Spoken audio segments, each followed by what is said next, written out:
Even though I didn't know at the time I was thinking bigger, my mum was very much, she knew the only way we were going to get out of our situation was education. The world's very different now, I know that, but at that time, education was absolutely the way forward for us. So I was thinking bigger without knowing I was thinking bigger, because I had this amazing lady in my head telling me that I was going to think bigger.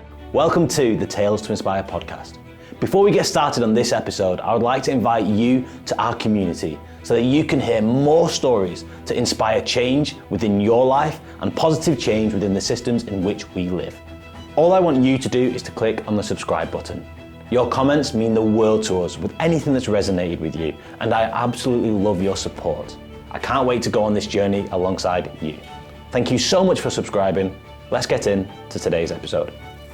I'd like to say thank you to our partners Wellsprings, who provided us a studio to share these stories. Now, Wellsprings provides opportunities for entrepreneurs and individuals with growing businesses in the Bolton area. Thank you so much for your support.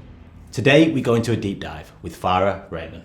Hi, my name's Farah Rehman, and this is my tale to inspire. Just as a quick trigger warning, Farah does talk about her personal experiences of overcoming racism and different challenges in her life. Farah Rehman, welcome to the Tales to Inspire podcast.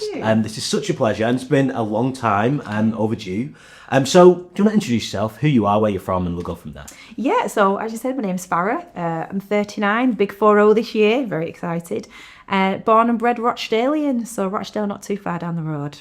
We've not shared many people's stories from Rochdale. Have you not? I'll be honest. We've worked with some schools over in Rochdale sharing young people's stories and putting them into books. Yeah. But we've not shared many adult stories from Rochdale. So you may be one of the first. I'll have to go back in. Special. So yeah, no pressure. Yeah. Tell us about a little bit about like how things started for you. Yeah, so I'm one of 4. My mum was 22 when she had me, but I'm the youngest of 4. So can you imagine that? 22 and you've got a 3, 2, 1 and a baby.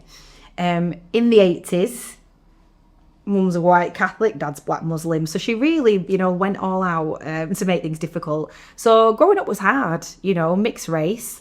Dad was in and out, so he was mainly out. So my mum was doing it on her own with the lack of any support, because both families decided that having these mixed race children was not good enough. So it was really hard. My mum is a very strong, amazing woman. Just absolutely, did the best by us, working 3 jobs. She was a cleaner at my school. She was a din lady at my school. She worked in the local chippy. Everyone knew her. So I've always had a really good, strong female role model. So yeah, childhood was chaotic. It was difficult, full of love.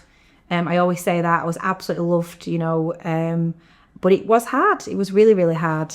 And then getting to high school and trying to figure out yourself. We were all bullied, my sister and brothers, all of us in different ways, verbally and physically. So yeah, we all had a rough ride, but I met some amazing girls in high school, and that changed my experience because I got this little unit then, and they're still my childhood friends today. When you was in, whether it's before high school or at high school, and you're being bullied and things are being challenging, yeah, are you able to think bigger? Are you able to think about what you want to be when you're older, or think past that? Or like, what was that experience? Well, my mum was very clever. So for a start, before we even started primary school, my mum literally listed every single racist name we could get called. Wow, okay. Very, very smart. So then the first time, I'm allowed to use racist words? Yeah. The first time someone called me a packet, I was like, bore off, heard that at home loads of times. Right. So although it stung, it took the sting out of it. So that really helped because you kind of knew what was coming. Until my sister was 13 and got called a coon, and my mum was like, what? I didn't even know they used that word anymore. Like, I didn't teach you that one because I didn't know. But no, I couldn't.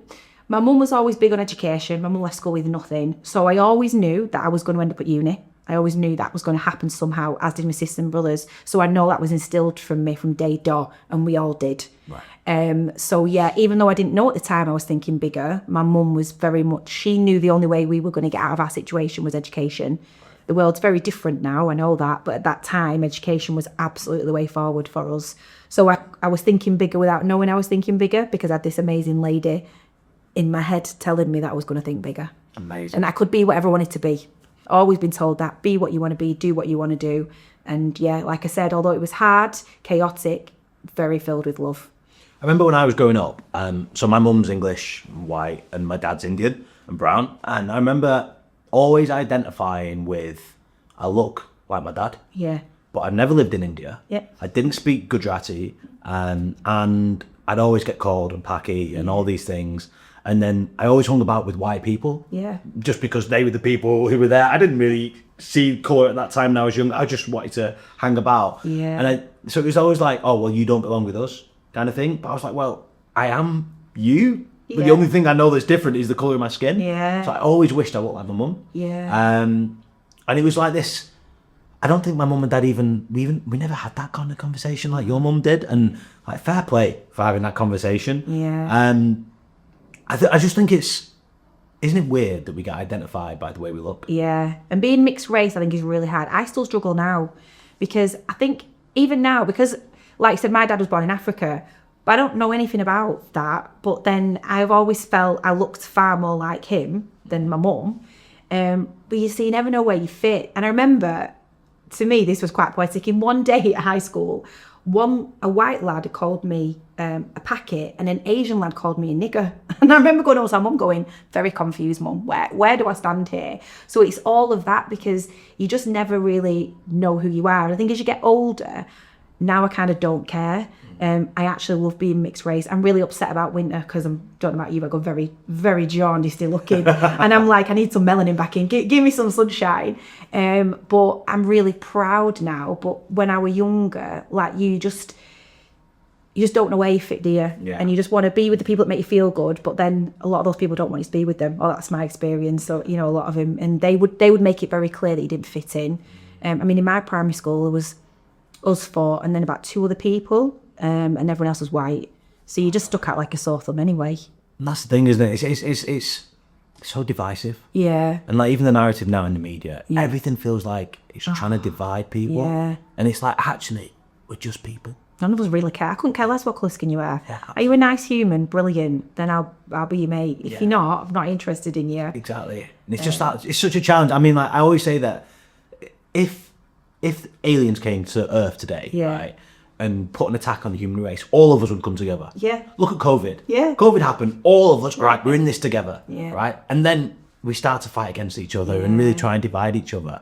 Isn't it weird? Like, actually, we're just people. There's more commonality between us than there are differences. I've always found it so fascinating how you could look at someone and instantly dislike them just because the way they look. I can't get my head around it because I've had so many experiences, even in work, my current job, I've had 2 racist incidents. I'm like, how as an adult have you just made a decision you don't like me purely because of the colour of my skin? I will never be able to get my head around that because I can't get where that comes from.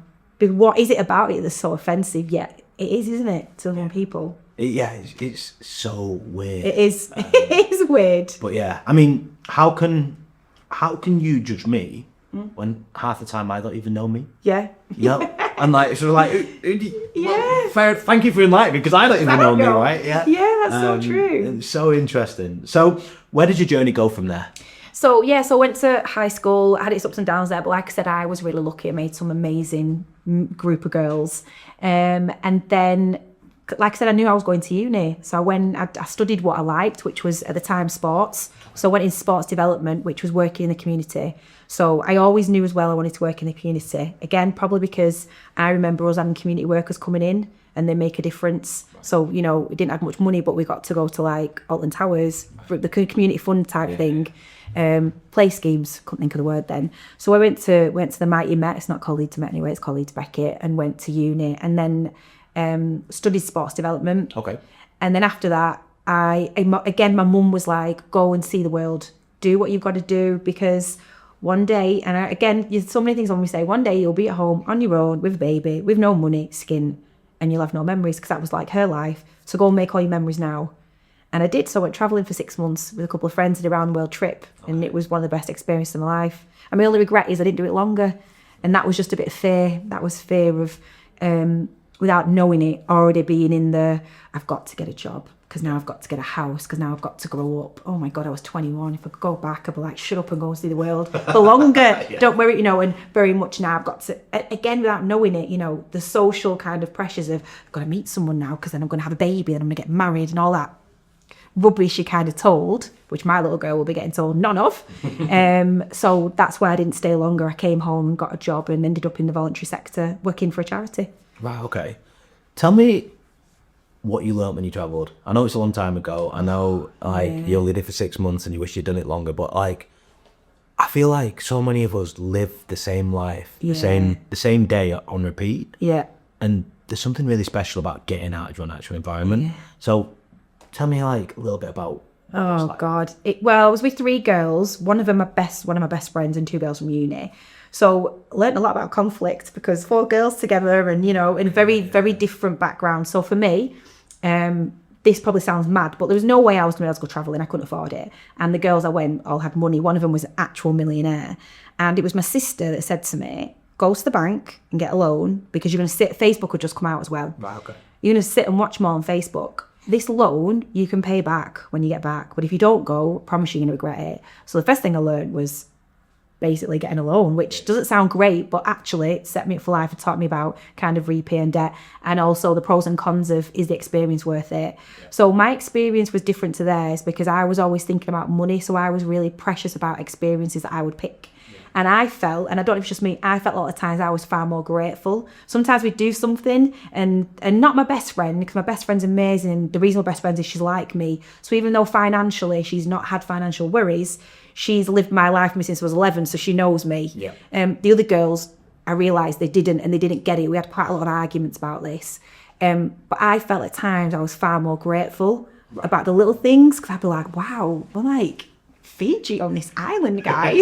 Like, it's ridiculous. Just like, who goes to Fiji at like 21, caravanning around Australia, all these amazing things. I didn't take anything for granted because I knew that when I spent that money, like that money was going to have to be paid back. So I learned a lot about that. And I think just kind of, you grow up a little bit as well, because uni, although you're away from home, it is a little bit safe, isn't it?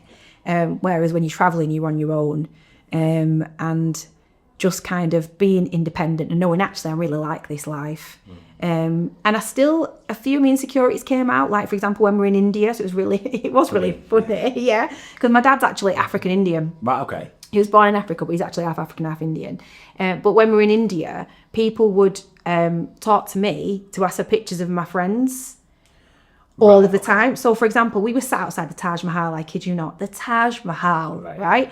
And literally, we're just sat there because we're tired, it's hot, and we're getting ready to go in. And the next thing, there is literally about 30, 40 Indian guys all wanting pictures with my friends outside the Taj Mahal, but asking me for permission. So a lot of times it felt like I was the translator. I mean, I just speak English, But I felt that segregation from them. I felt I was different because people were making it very apparent that I was different from them. It did bother me a little bit, but not enough to like upset me. But it's just sometimes when it's highlighted, you're like, oh, there it is again. So yeah, it was an experience. I love that. And those kind of experiences help you grow. I think even when you become a mom and we go later into your life, like, difference can be really, really good if it's done in the right ways. Yeah. So I think that's really, really special. Now, you talk about getting into the voluntary sector. Yeah. And you've come back, you come through uni and you get into the voluntary sector. Tell us about that journey. So I just applied for a job that was working again in the community, but it was when, it was like the 2000s, later than that. It was called the Be Involved Project, like the Millennial Project. It came off the back of that, the Millennium, sorry. And I started working with volunteers. I've done a bit of volunteering in the past, but I'd always wanted to do more volunteering. So we were in that role, because I met lots of different people, I then got the chance to go and volunteer in Africa twice. Wow, okay. First time in Uganda, second time in Kenya. So that was an amazing experience for me because I'd always wanted to go to Africa. My dad's from Tanzania, because I've not been there yet, but it was the strangest feeling because it was like coming home. Can't explain it. I had a similar feeling in India, but not as much as Africa. How weird's that? Because I am as much African as I am Indian. Yeah. But just working with volunteers and giving back, it's something, without me knowing, I've always done little bits of volunteering here and there. So it was great because I could get to go and do my voluntary experience and then come back. And then when I was managing my volunteers, I could think, right, what did I like when I was a volunteer? What didn't I like? Never give your volunteer a job that you won't do. Yeah. Always dig in, always be part of the team. And then we got to do some amazing stuff. So we volunteered at some big festivals. When the Olympic torch relay came through our town, we were volunteers for that. And then in the back of that, I then volunteered at the 2012 Olympics. Right. So I applied for that and I was chuffed to pieces.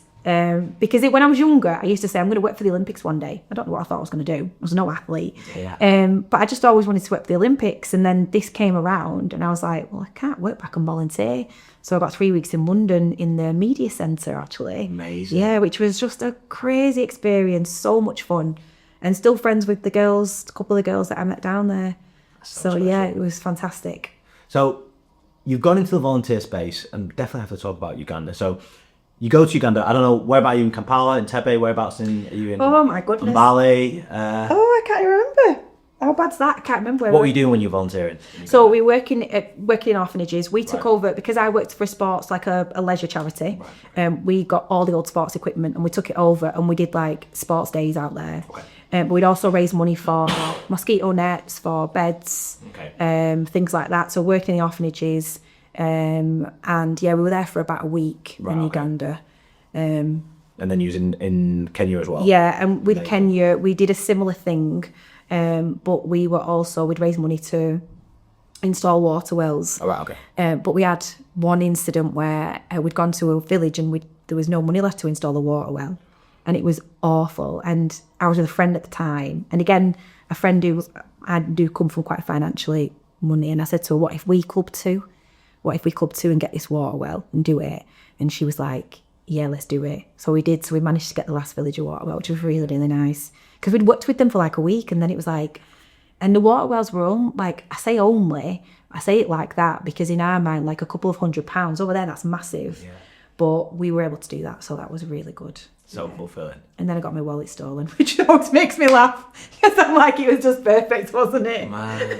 But such is life. Yeah, okay. Could have happened in Rochdale, could have happened in anywhere, right? I was laughing, because you were younger and you're like, oh, look, we've been really good. And genuinely, always good intention. But you do, it's like, oh, we've got this well, and then it was like, that's hilarious. My wallet's just been stolen. But that's the, honestly, someone needed that money more than me. Well, and look, there you go. You've reframed it. Yeah. And perspective, like how many people, and I get it all the time, when I first went to Uganda and started volunteering, or I've been around the world, people say, oh, I can't do that. It's too dangerous. Like, well, how do you know? Oh, well, I see there was a shooting here and a shooting there. What, like, have you seen the news in Manchester, in Bolton? Have you seen what's going on in the UK at the moment? And then we have the right to judge what's going on around it. Why don't you see it for yourself?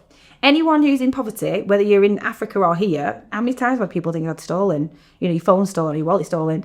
I did not feel unsafe when I went to Uganda and Kenya, not as much as when I'm walking down my main town centre. Rochdale's known, it's not exactly I love Rochdale, it's my home, and I don't like calling it, but I'm very aware of what it's like and what it's about. And there are definitely places that I feel unsafe in. So yeah, I totally agree. It doesn't matter where you are in the world at all. It really doesn't. You can get anything stolen anywhere, and you can't just blame a place for that. But I never felt unsafe out there. Yeah, that's so true. Yeah. Yeah, I love it. I love it. It was hard. It was awful. It was sad. It was sad. It affected me a lot when I got back. I remember coming back to work and I was sat like in an office, probably like the size of this floor, computers everywhere. And I just remember crying and ringing my mum and being like, how am I sat in an office with all these computers when I've just been somewhere where they haven't even got like beds? It's really, really difficult. And you do that changes you, I think, how you view things a lot. Because when I was growing up, I thought I was poor, but I always had a roof over my head. I always had food on my table. There's levels of poverty, isn't there? I always had a mum to hug and love me. And then you go somewhere and all these beautiful kids are smiling and happy and they have nothing. And yeah, it does make you see the world. But I would never judge any country or anything on what you think. You got to go there. Yeah. The starting points are so different from different people. And Mel and I, my partner, we was in Africa for 8 weeks last year. And we were volunteering, and we realised that there's getting a bigger and bigger gap between Africa, whether it's India, in certain areas, within the class system. Yeah. So if you look at AI, technology, all this thing, we're thinking big picture. Things are going to be like amazing for the next 15 years, 20 years. And I went back to Uganda last year, and I was like, where are your computers, guys? Like, where's your AI? Yeah.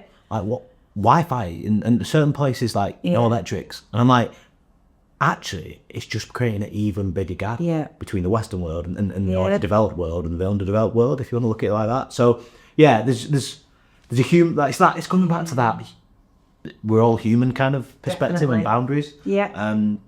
So moving from there, volunteer sector, 2012, you're doing all this amazing stuff within the volunteer sector. Yeah, take us through the next part. So then I kind of stayed in the same company, but my job role changed. So I was still working with volunteers, but I'd always toyed about whether I wanted to work in education or not. And a job came up at one of the local colleges, which was, again, still doing with sports. It was on the back of the Olympics, so it was like sports maker role, so encouraging people to participate in sport. Okay. So I went to work at college for 5 years. From day one, I knew I did not want to be a teacher. Right. I lived in 24 hours. I was like, I don't want to teach, not for me. I love the freedom of being out and about. Yeah. And I loved working at the college because I met some of the most amazing women. One of them was my boss, who is like one of my best mates now. And the counsellor, it was like, I was literally out that weekend. So I learned from that job. It's the first time I started to learn about boundaries, because the counsellor was like, Clara, you really don't have any boundaries. You do realise that, like, we need to build on this. And I wouldn't say I learned much in the sense of it was great working in education, but personally, that was definitely a personal development job for me. Like, I left that job completely different, learned so much from these wonderful women. And then I knew I wanted to be back in the community. So I'd been keeping my eyes peeled on my old organisation, which had now become a fully functioning charity, name change, everything. And a job came up that I thought, perfect for me, and I applied for that and went for it and ended up back where I was. But I don't see it as going backwards, because it was just a really good step for me in the role where I was going. Right. Okay. Amazing. What was that role? It's the role I do now. So it's called, we're called health and wellbeing advisors, but basically we're social prescribers. Right. So originally it came from, so say you were not necessarily housebound, but you had an injury, district nurse came to visit you, and they recognised that you were a little bit lonely, isolated. They'd call me and say, I've met this guy today, Krish, and he just needs to get out and about, but didn't know what to do or where to go. And I'd come to your house, I'd meet with you, and you might say, do you know, I used to play football when I was younger, but I'm older now, so I'm not going to play, not saying you're old. Cheers, mate. Going well. Like walking football. Or you might, say, I used to love doing woodwork and I really want to get back into a class. And I'd be like, right, let's go, let's find you, let's go with you, take you on that journey. And then when you're ready to kind of be released like a little bird off your pot. Yeah. So it's a really, really nice job. Not so much now do we work with the nurses, because COVID changed everything. Okay. Because they were dealing with people who would need a home visit here and there, whereas now they really deal with people who are completely housebound, which is really sad, because just the way people's illnesses and ailments have kind of ramped up. So all respect to district nurses, any nurses really, but man, do they graft. Right. They graft. So I deal a lot with kind of other charities were referring to us, physios, because they've met people who've had like falls, who want to improve mobility, get back into exercise. So is it mostly older people then in that case? It's a real mix, no. It tends to probably mainly more so older people, but not always. Like I've worked with people who are like 18 who have just like real social anxiety. Had a really lovely lady who was just come out of a domestically violent situation, really wanted to get back swimming, but was terrified of going in the pool because she was really scared that her ex-partner might turn up. So with her, I went in the pool with her. We would just swim together. I would swim behind her, so she knew I was behind her. And then as the weeks went on, I just said, do you mind if I go in the middle lane? Because I fancy a bit of a faster swim. She was like, yeah, go for it. And then a few weeks later, do you mind if I go in the fast lane? And she was like, yeah. So before I knew it, I'm in the fast lane and she's talking to people. And it's just those little parts that they don't know that you're doing, but she was doing it all on her own. And by the time I finished working with her, and this isn't me, this is her, she had a new job. She had a new place to live. She was swimming on her own, like her world transformed, and she just needed somebody to give her kind of that little bit of moral support. And there were other agencies working with her, like I said, not just me, but her determination to kind of change her life. And then it was, right, see you later and enjoy your life. I want to talk to you about community support, and I also want to talk about role models, but I want to talk about community support to begin with. You've talked about something really special there. You and others helping these people. Without communities, it can be really, really lonely. What is the importance of a community in this situation? And does it have to be through a charity? Like, what are the different avenues you can go down? It's really sad because community is everything. And we meet a lot of lonely older people, and it's really hard. Not people don't realise not everyone has supportive families. People can have children, those children grow up and for whatever reason decide, actually, I really can't be bothered with you anymore. Or when your spouse dies, really difficult. So I work with a lot of kind of this sounds awful, the women fare better than the men. So when the wife dies, the man, he doesn't, and this is coming from the men I've spoken to. They didn't know how to do bills. They didn't know how to do the washing. All the traditional gender roles were there, and now they're left on their own and they don't know what to do. So community is really important, but it all depends on what community. So for example, the guy that sprung to mind then, he was a veteran, and he didn't know that there were veteran community groups around.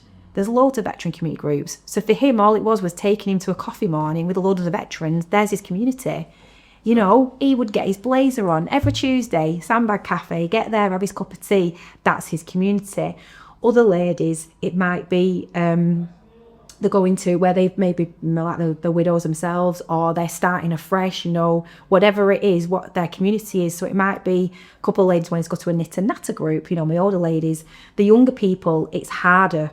It's so much harder for them to kind of find that socialisation, because with the older people, they're kind of used to it. Although they might not have done it for a while, they're from a generation where you did all kind of digging together. Yeah. So there are places you can go, it's just finding out about it. And everywhere local is different. So what you've got in Bolton will not be the same as Rochdale. And it's finding out what the groups are. And obviously the beauty of the internet is great, but if you know the person who doesn't have the internet, that's where we will come in. Because there's organisations out there, like we work with a great one called HMR Circle. They will come to your house, they will give you an iPad, they will teach you how to use it. You know, so you can get online. So if you can't get out, you could be doing online like quizzes, bingo, things like that. So community is massive. And there's definitely, we've lost that. I think everyone can say that. I know it came back during COVID, but I feel like it went as quick as it came. Yeah. And it's really important, but it's knowing what's going to fill your heart, what's your community, because your community will be very different to what's going to make me feel good. And it's just recognising that with different people and trying to put them down that avenue. I love that. So you're the trust, you're the glue that maybe it's you, but obviously the wider perspective is you're the glue that connects individuals and societies to the support, whichever way that might be, to what they need. And I love that. So role models, you've talked about role models throughout today. You've talked about your mum specifically, and what's the importance of role models for you? I mean, when I started Tales to Inspire, the reason I did it, one of the reasons was all my role models were celebrities. They were people, they were untouchables to me. So I was like, who are my community role models? And I started a blog and shared people's stories, and then that went viral. And so why do you think role models are important? Or do you think role models are important? Tell me a little bit more. I think they're massively important. And I think a role model, sometimes you don't even realise someone's being a role model. I think they're the best role models. I would call my mum a role model now, but at the time I didn't think she were, but it was. I think it's a role model for me, someone who's going to give you guidance or someone you look at. My friends are my role models now. I look at them and I think they would say the same, because our life experience is so different. And watching people, your Tales to Inspire, some of the stories I've watched of you, they're role models. You know, when you meet people and they've been through so much and you're like, how are you even surviving? How are you still smiling? How are you still getting on with this world? That's what I think a role model is, somebody who's going to help you push through and on a personal way. Because we all know we need our basic needs of, you know, house, money does make your life easier. It really does. It gives you more opportunity.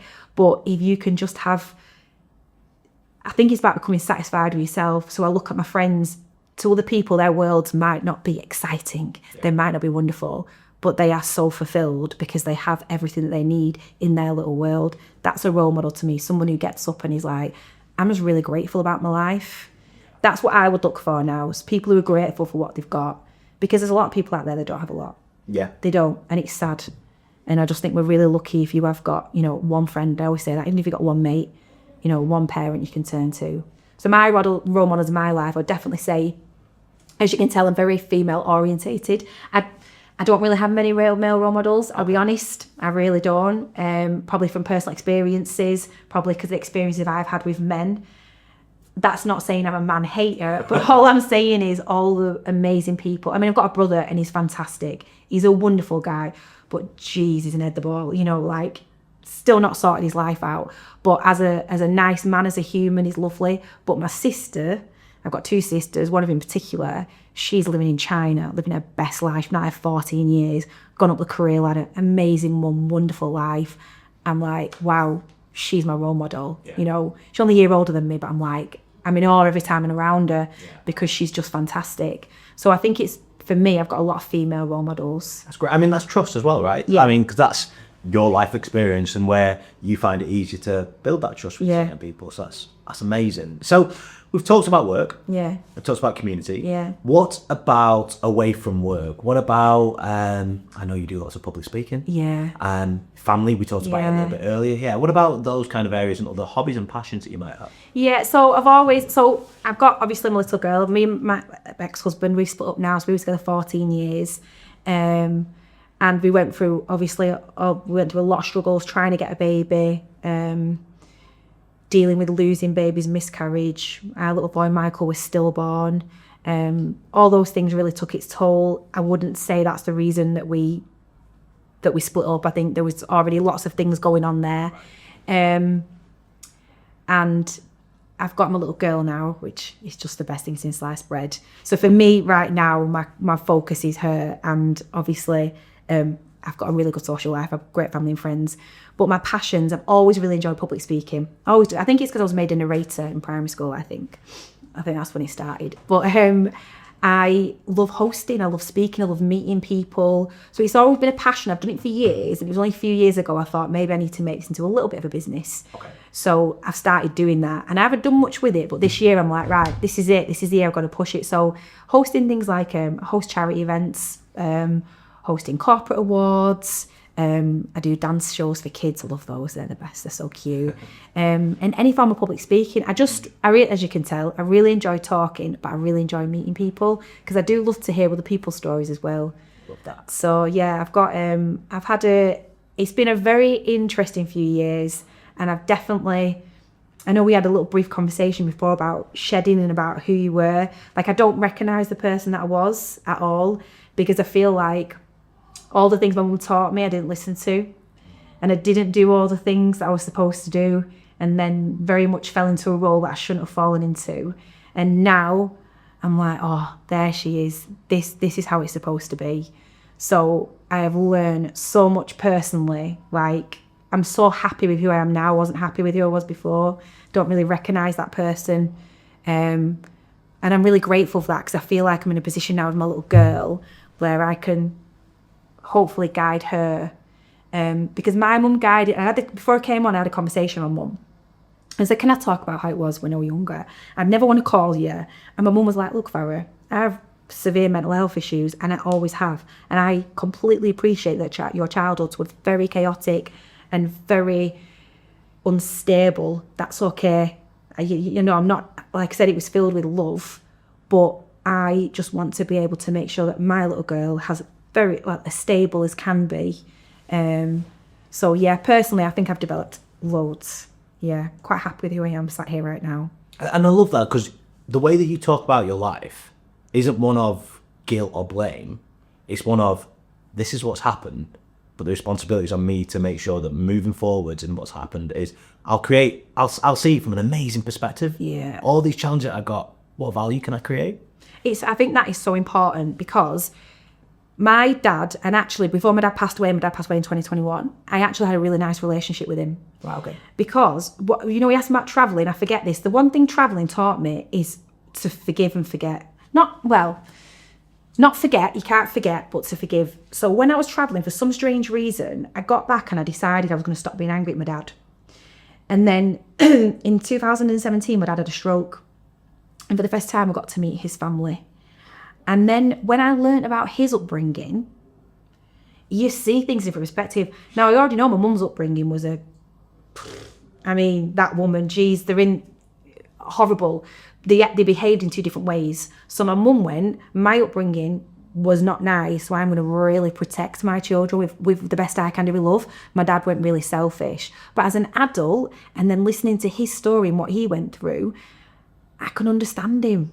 So yeah, I can still be well angry at him that he was selfish and he didn't do what my mum did in some ways. And I can look at my mum and be like, God, but you did this and did that. But they were just trying their best. Yeah. My mum was 22, raising babies. She was young. I can sit here and appreciate my mum did her best. My dad didn't. He did what he did, but he was just going off what he was taught. And I think it's really important. I'm not whatever my decisions are now, I blame no one. Whatever choices I've made over the last 14 years, all my choices, I'll never sit and blame anyone, because I don't think it gets you anywhere. And actually, we are responsible for ourselves when we're adults, I think. So yeah, that's where I stand on that. Well, that concept of forgiveness, right? I've always struggled with the concept of forgiveness because mum's English and the Christian side of the family, dad's Hindu. It's got two different, like, and I'm a Buddhist, so it's great going, right? Yeah. So basically, going in the Christian side, this word forgiveness was always like, oh, you can do whatever you want, but it's okay. On a Sunday, you'll be forgiven, kind of thing. And I was like, how was that? It just means you can do whatever you want and justify it. And then I met one of our champions, an amazing lady called Fegan Murray. Now, Fegan, her son Martin was in the Manchester Arena bombings and sadly passed away. Yeah. And I still can't get my head around it to this day. She forgave the person who did the bomb and killed her son, right? And in the media, she got absolutely blasted for it. Yeah.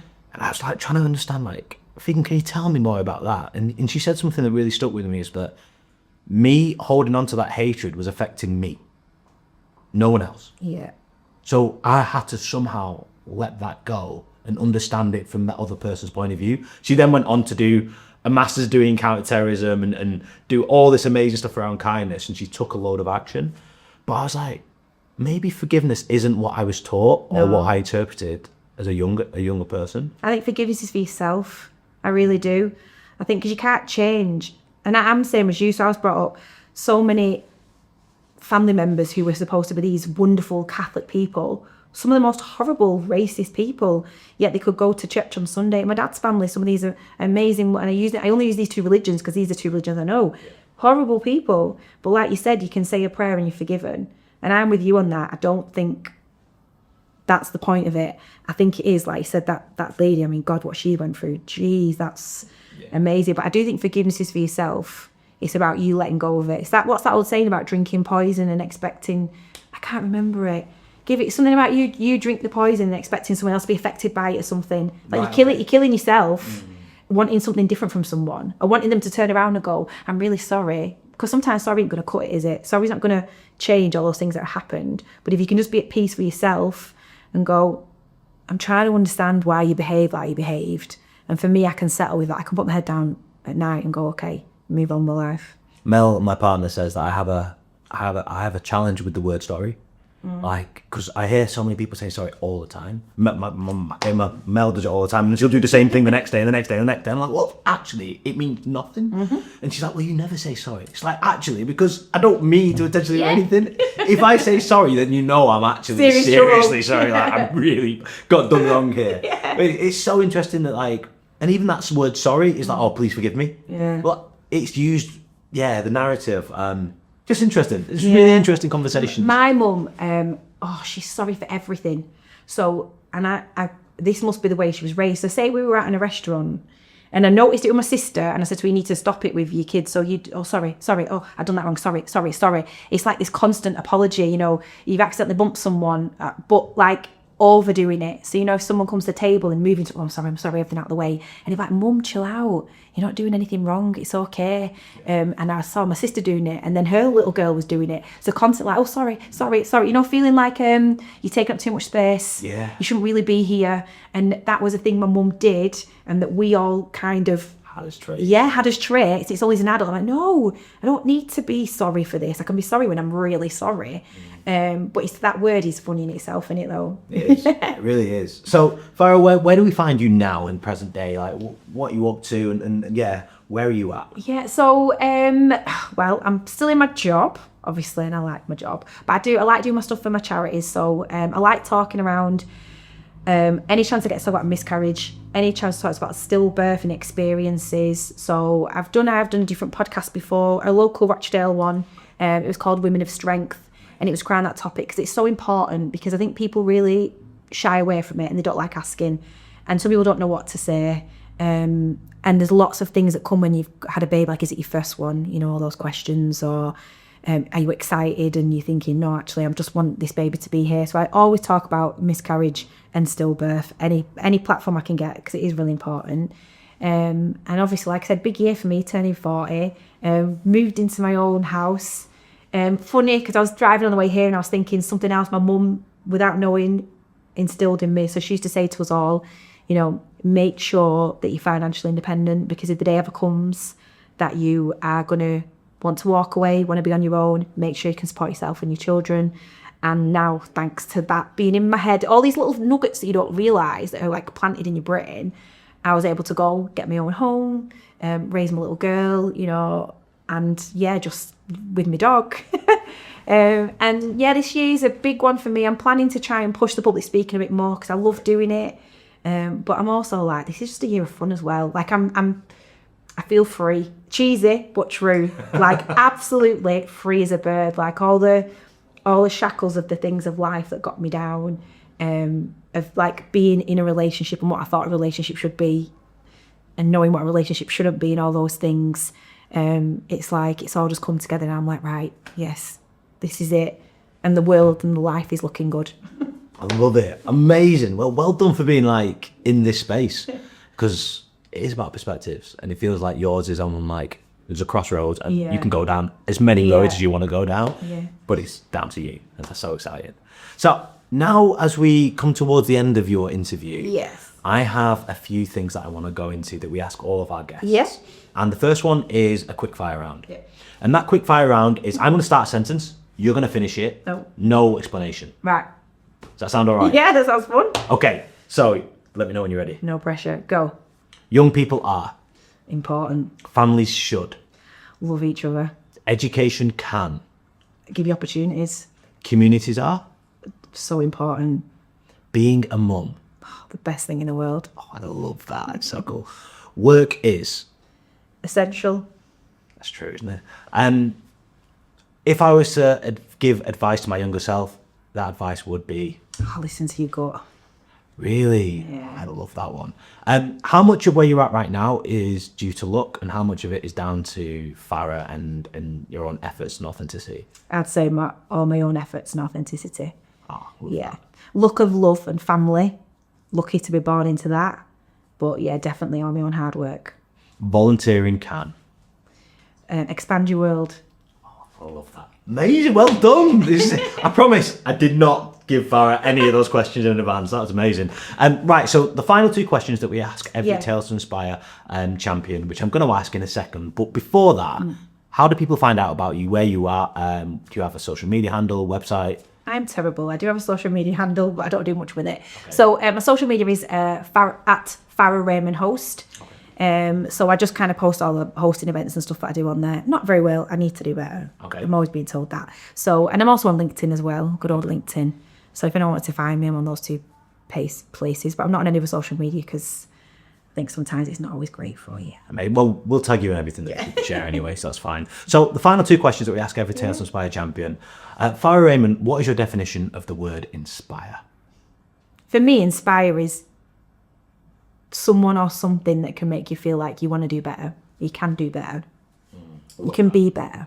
Yeah. So it's like giving you that oomph. Yeah. Amazing. You look at them, you hear them, and you go, oh, I could do that. I could do that. To take the ceiling off. I love that. Amazing. And my last question is, if you to look at your life and in years to come, you're looking back on your life and you're like, yeah, I've done it. I've made what I wanted to do. What is the legacy that you want to have achieved during your lifetime?